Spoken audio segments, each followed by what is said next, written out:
All right, we're talking about Star Trek Picard season 3, and Shane just asked Robert Meyer Burnett what his thoughts on Q was. I mean, talk about the creative bankruptcy of modern Star Trek. You've got even Terry Matalas, who used to work with Brandon Braga on Enterprise. I figured, okay, maybe Terry will bring us something new. And even he said in an interview, what if we did Star Trek for the Voyage Home? How about not? Because they already made Star Trek for the Voyage Home. So now, I mean, even in the trailer they showed of season 2, you've got a joke where 7 of 9 can't drive a car. Yeah, we saw that in a piece of the action in 1967. Right. And now we've got alternate timelines, a fascistic future. We've got Q. So it's judging the trailer, I'm like, oh, so you've ripped off 10 different Star Trek episodes throughout the entire franchise, including All Good Things, which we're getting a riff on. You know, we've gone back in time to we have to save the future by saving the past or whatever. Really? I mean, is there one shred of originality in and I'm sure season 3 is about the Borg. I guarantee, even though we've got the Borg Queen, there's going to be some. It's definitely going to be about the Borg. Yeah, it's going to be some. Oh, they're going to invade. Like, really, you're going to go back to the Borg? How about doing something original? Anything original, please. You know, give us something that is original. I mean, Star Trek Picard. I hate that show so much. I hate it. Oh, yes, because by the way, lest we forget, they go on the Stargazer in the 3rd season of Picard. Oh, in the 3rd seasons. Yeah. Okay. Yeah. By the way, perhaps they don't, but oh wait, maybe they do. Not that I would know anything about it. Yeah, they're gonna go back to the Stargazer. Spoiler alert. Yeah, it's just fuck that show. Fuck all those people. I mean, honestly, it's like I can't, as something I've loved my whole life. I'm like, you guys are, you should be ashamed of yourselves. You could do anything. You could tell any story you want. And let's tell an interesting story that comes out of like today. What is an issue of today that you could turn into an interesting story? And why is Jean-Luc Picard, they do the easy way. It's like, oh, we have to give him some trauma because everyone's got their trauma. But Picard's beyond all that. The guy was turned into a damn Borg. I mean, he's baller, you know, and when he leaves Starfleet, it's like, it was mean. They wouldn't let me help the Romulans, so I'm going to go back to the chateau that I hated anyway and start writing books. What? I mean, no. You know, if he wanted to go exile himself, he'd go on to an archaeological dig on a far-flung planet. That's the character of Picard would not be written or portrayed the way he is in the show, the way he's in Picard. And I watch this and I'm like, who is this guy? There is not a shred of the Jean-Luc Picard that we loved and followed in the portrayal that Patrick Stewart is making. I mean, they're doing. And I'm like, I hate it. Again, I hate it so much. So it goes back to what you said earlier about the fact that these guys don't know why people love Star Trek, because the fact that Patrick Stewart wanted to do something completely different from Next Gen, or else he wasn't going to do this.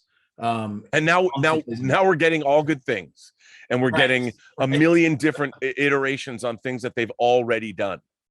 Because we seem to be in this time of the reboot of there doesn't seem to be a lot of new creativity, new ideas in pop culture, in movies, in TV shows. It doesn't feel that way anyways. Are we a product of the younger generation not having the tools, like you said, or people just lazy? What's happening here? Well, I think there's a combination of all of that. You know, I'll give you an example.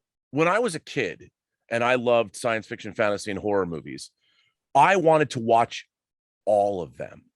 I didn't care whether it was a Universal monster movie from the early 30s, you know, Frankenstein, Bride of Frankenstein, Dracula, Wolfman, Invisible Man, whatever, or a 50s science fiction movie like Destination Moon or Conquest of Space or When Worlds Collide, or a movie from the 60s like 2001 Planet of the Apes. I wanted to see every single science fiction, fantasy, and horror movie ever made, right? No matter when they were made. Like if I knew Metropolis 1927, it's a silent movie, still one of the greatest science fiction movies ever made. For whatever reason, we now live in a world where nobody wants to. I say on my own show that pop culture has a half-life of about 20 years.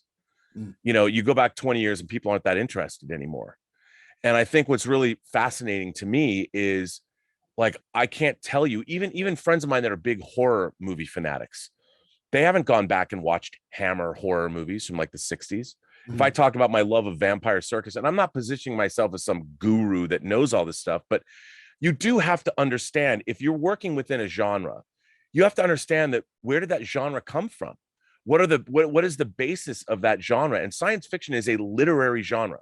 Right. If you haven't read cornerstone foundational science fiction novels, you're really not going to get it. Like books called Cornerstone and Foundation.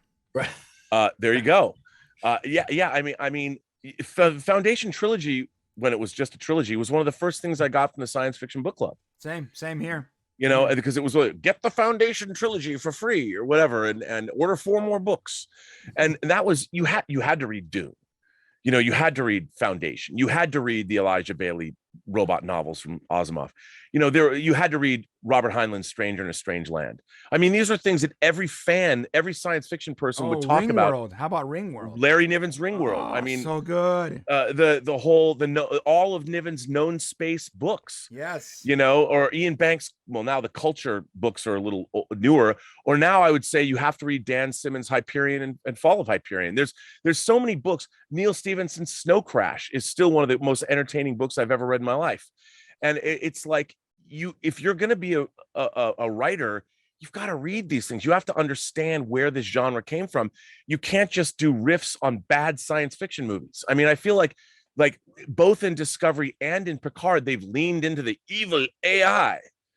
Like, really? I mean, they did that with Colossus, the Forbin Project, both the books and the movie in 1970. And then much less the Terminator in 84 and Terminator 2 in 91. 91, 92, 91. I mean, come on, man. Give us something. And if you're going to do an evil AI, make it existential or make it interesting. Don't just, well, I'm evil and we're going to kill all this. The synths are going to take revenge. We've got Cthulhu AI out there in the galaxy. And literally, why would an AI system? No, Robert, it's because someone played Mass Effect and said, "Oh, that would make a really good story." That's it. Well, it's all video game storytelling. It's all cutscene storytelling. It's like that's all it is, and that's why J.J. Abrams is a cutscene storyteller. Oh yeah. I mean, you look at his movies. I'm like, none of them make any sense. Oh, visually stunning though. Yeah, they look great, but it's like, who's Lars von Tekka? Who's Max von Sydow in Force Awakens? Who is he? Why is he here? He's there for 2 minutes and you kill him. Who is this person? Why are we following him? You don't even remember him, right? Nobody remembers him. Max von Sydow is in Force Awakens, and you meet Poe Dameron. Who's he? He's your generic rebel pilot. So you're just supposed to already know, because that's a video game storytelling trope. He's the Han Solo knockoff. Right. Yeah, and so we don't need to introduce him and give him a character moment where he's like doing something that defines him. He's the smuggler. You've already seen this guy. Remember, you watched Star Wars. It's so bad. And I feel that that's all Star Trek is. The people that are writing it. Well, I used to write for Vampire Diaries, and I'm just gonna genre tropes. It's all fantasy now. There's not one shred of science fiction in Star Trek anymore. Yeah, coincidentally, when they make video game movies, they don't do that, and that's why video game movies suck. That's exactly. Yeah, guys, can you just do what you're doing in all the movies you shouldn't be doing that in? Why is there so much exposition in a movie called Doom? I don't understand. Yeah, it's what is all this world building? I don't understand it. So the sad part is it fixable? That's the real. It's almost sad to listen to this, because you're right on so many fronts. It does feel that way, and well, I think here it is fixable, because on the flip side of that is people are still doing great work. Scott Frank will adapt a Walter Tevis novel and we'll get The Queen's Gambit, which is an amazing series. It is a great series. Great series. And I don't normally like boring stuff. And but that was also based on a novel by the guy who wrote The Hustler and The Color of Money and The Man Who Fell to Earth. Have you seen the Squid Game yet? I haven't. I can't wait to see it. Oh my God, it's so phenomenal. good. I can't wait to see it, because and you know what? That was another thing I was going to say, because there's people in other countries that are getting it right. That's true. I go back and I'm a huge fan. I don't know if you watched Star Blazers when you were kids. The Japanese animated series, Space Battleship Yamato. No. But since 2012, they've been remaking it, and it's incredible. They took what was cool in 1974 and they've updated it. And the new season is coming out. There was Space Battleship 2199, then Space Battleship 2202, and now it's Space Battleship 2205. It's so good. I'll check it out. And- I was a really huge, massive fan of Cowboy Bebop, and then I was so stoked when they were making live action. And then all this stuff coming out, I'm like, oh, it's probably not going to be good, which sucks because I was like, I would watch. It could be though. I mean, I would. It's possible still, but I remember Springs watching Eternal. episode after episode after episode multiple times. I would watch every episode 5-6 times. It was crazy. And it's great. Yeah. But I would say that, there's still a lot of great stuff being made. But the problem that I think we have is that all of these new creators want to turn what was once a certain way. They want to turn it into something of today. They want to not just put their imprimatur on it, but they come along and they're like, let's use Star Trek as a medium. Star Trek was always quote unquote woke. There was always a sense of social justice in it, Sure, which is inherent in the concept. But now we're going to make it of today. Like, why do you have a non-binary character in the 32nd century telling a gay character what pronouns they want to be identified with? Oh my god, dude! I don't know if you saw that yet, Shane, but that happened in Discovery season 3. And I'm watching this and I'm like, first of all, oh my god, that was so cringy. First of all, Star Trek Discovery segregates their characters. The hot black female character has to have a hot black boyfriend. Right. The gay characters can only hang out with the gay and non-binary characters. It's so weird. It's so weird. Bizarre. That whole scene was so awkward and cringy. It was so first of all, and you know what's funny, when I first started watching Discovery, I actually liked Stamets. His character seemed like sort of a fresh take on like the engineer, sort of rough and sort of like angry and sort of like I'm smarter than you kind of thing. But then he never really came into that and became likable. He just stayed an asshole. He never became a likable asshole. My oldest friend in Los Angeles, he's gay. He hates the portrayal of the gay characters in Discovery. He's like, what is this fucking bullshit, pandering, othering? They other those characters. They're not presenting them as being matter-of-factly gay. It's like, here's our gay characters. Let's watch them brush their teeth in the morning. I mean, my friend, he goes on these rants and I'm like, I get it, dude. I understand if my sexuality was being trotted out as a token character trait, I would be pissed off too. Right. And like, look, in the 32nd century, no one's going to have a problem whether you're non-binary, whatever the hell you are. And if you want to be a trans person, like, let's say, first of all, I do believe that human beings that identify as trans, that's a real thing. There's a lot of people that it's an affliction. I think it's true. Like, and one day we'll be able to prove that someone's brain patterns, they can prove that they were born into the wrong body, or they had more estrogen or testosterone in the womb. So their mind is such that they should have been a woman, but they were born in a man's body. Maybe, but regardless, in the future, that won't be an issue. Well, that's what I was going to say. If you were trans in the future, you'd be able to transition and change your body within seconds because the surgical technology would exist. So, and nobody would care. Yeah, it would be so advanced that you could do whatever the hell you want. So then it wouldn't be an issue. Right. You might one day say, hey, I was actually born a woman. Now I'm a man, because that's how the technology would exist. Nobody would care. Yeah, they're taking nobody would care. They're taking petty 21st century problems and they're dragging them all the way into the future. And that's what I can't stand is, like, if you want to show us an aspirational future, show us that nobody cares about your sexuality. I mean, you're living in a universe. Ding, ding, ding, ding. You're living in a universe where human beings are marrying Vulcans. Right. You have interspecies relationships. I mean, and that's only one, and that was in our main character's parents. And I'm deeply attracted to green chicks. Yeah, you know what? It doesn't matter if it's Arcturian, baby. That's what I heard in Aliens, right? I mean, it's like the portrayal of sexuality is so primitively stupid on Discovery. It's offensive. Yeah, it is offensive. Yeah. Like, you want to talk about sexuality? Give us like the Dax symbiote. Here's a being that has been men and women for hundreds of years. Right. And you'll do an episode like Rejoined, where their spouse comes back in the body of they're both in female humanoid bodies now, but they can take up where they left off, because like we look at it as, ooh, it's these two women are hooking up, but for them it's a science fiction way to examine a same-sex relationship. Yeah, they did that. They also did that in TNG with Riker And in The Outcast. Yep. right. And With then Soren. they did the same. They did something very similar in Enterprise too with Yep.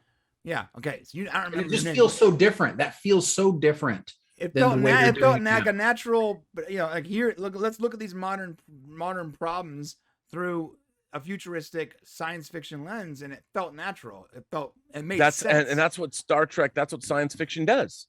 It extrapolates these things and presents them to us in a science fiction concept. So you're saying or don't a have construct. the 12-year-old that just came on the ship run up to the gay guy and get mad at him about not using proper pronouns. That's the wrong way to do it? Yes. Are you sure? That's Okay. the wrong way to do it. Okay. Just And you know what? checking. It's insulting for an audience. Right. Because the writers are saying, do you understand? Like, we want you to think this way. Who the fuck are you to tell me how to think? Right. Your story, the allegorical nature should convey what it is. It should be inherent. It should be inherent. The characters and story should, if you want to convey something, tell me it within the context of a great tale. Yes. Don't show a character, I want to be identified by these pronouns. I'm like, are you fucking kidding me? Right. Really? You're now lecturing to me? How about don't write so terribly? Okay. If they could give it to us in Gulliver's Travels and they can give it to us, why can't they do it today? Is it because in our tech-driven society where people hide behind Twitter and all these social media things to say whatever they want, is it that now coming through in our scripts the same way? I do. I honestly, yes. I mean, I remember seeing Damon Lindelof was talking about how when TV writers get together, they try and out-woke each other. Right. They say, oh, I'm going to talk about this. I'm going to talk about that. Yeah, It's talk really about interesting. this. Did you watch the Watchmen TV series? Did you guys watch? I tried. Well, what's really interesting about that is, it's all about female empowerment, Yeah. unless you're an Asian woman, in which Right. case you're the root of all evil and you get killed at the end. Yeah. And I'm like, here is supposed to be this progressive show, as long as you're not, we talk about critical race theory in this country. It's being taught in academia. Well, what about CRT? the other people that aren't just black? What about the other races on the planet? Yeah, I mean, you're it's we live in such a bizarre time. Yeah, it's a bizarre thing where we're only looking at like one race. It's very odd. I tried watching that because I was a huge fan of Watchmen, and every episode just left me more and more disappointed. And it seems like the scenes dragged on, like every thought would be dragged on to the point where I was like, okay, do I have to fast forward right now? Because like I understand what you're trying to say. You don't have to continue saying it for 18 minutes when half the episode can be in one location. You're like, okay, well, this was not told properly. They're really trying to pound this one thing home when you could have done it in 3 minutes with decent storytelling. Yeah, I always say you can't put your agenda before your characters and your storytelling. Right. And your story. You can't. You can have an And if agenda if you you do- want, as long as the story comes first. Well, that's the thing. If you want to tell a story about like racism, tell a story about racism, but don't within the confines. Like, to me, even though it's a little heavy-handed, I like a movie like Get Out. Get Out was a really Oh, yeah. interesting. I like It that works movie, as too. a horror film, terrifying movie, Terrifying. and that hallway scene. Oh yeah, Oh, but my and God. that To was this that day, was it almost creeps me out. we understand the evils of white power and what happens to if you're a black man in America. I love that. I thought it was great. Yeah, it might have been a little heavy-handed, the same way the monsters are due on Maple Street is a heavy-handed episode of The Twilight Zone. But I It was liked it. super heavy-handed, but it still was good. The It's story was good. great. And that's what I want to see.